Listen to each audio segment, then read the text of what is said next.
voici à l'heure des dernières répétitions pour la soirée en perspective à la Grande Fosse. Ce village vosgien perché sur les hauteurs, à la frontière alsacienne, ne manque pas d'initiatives pour attirer la population. De 75 habitants dans les années 80, la commune en accueille aujourd'hui 133. Plus un bâtiment n'est à vendre. C'est un endroit où des gens amoureux de la nature, du bienveillant, de l'amour des autres, se sont retrouvés après Covid. Et il y a une espèce d'ambiance incroyablement solidaire et je crois que c'est le meilleur endroit où j'ai jamais vécu. On s'ennuie pas ici ? Eh ben, la preuve que non, on a un concert ce soir, il y a quand même des activités et c'est pas perdu. On a une demi-heure à pied de la gare de Salles. Point de rassemblement, ce café associatif a été créé avec l'aide de la mairie quand le dernier commerce a fermé. Depuis, une vingtaine de bénévoles fait vivre chaque dimanche le lieu, un espace de partage où toutes les bonnes idées sont les bienvenues.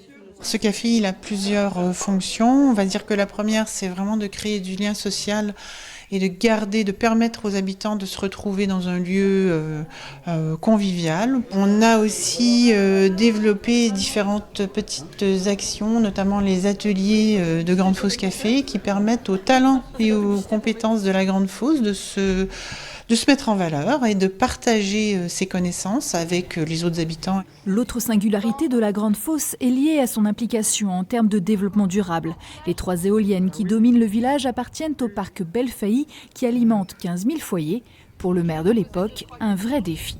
Et à l'époque, on s'est inscrit dans les accords de Kyoto, qu'est-ce qu'un village comme la Grande Fosse peut faire. Et donc on s'est lancé dans un projet éolien ambitieux. Et on a effectivement parallèlement répondu à un appel à candidature de la région Lorraine par rapport aux panneaux solaires photovoltaïques sur l'église. C'est une fierté du village et en même temps ça nous fait des rentrées pour la commune. Commune qui veut aujourd'hui aller encore plus loin.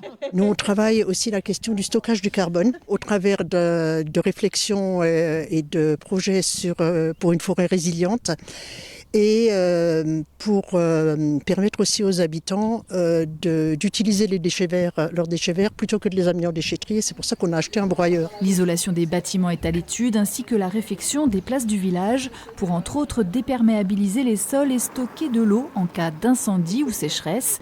Pour mettre en valeur toutes ces initiatives, un sentier pédagogique va voir le jour. Ce chemin passera par le verger conservatoire, l'un des 4 existants dans le département des Vosges. C'était une façon de revaloriser des variétés locales. Tout ça, ça rentrait aussi dans la politique qu'on avait de réouverture du paysage, parce que notre village était trop enclavé. Profitant de cet élan, de nouvelles activités économiques sont en cours d'installation. Du maraîchage et de la culture de petits fruits vont suivre la récente installation d'une limonaderie et chocolaterie.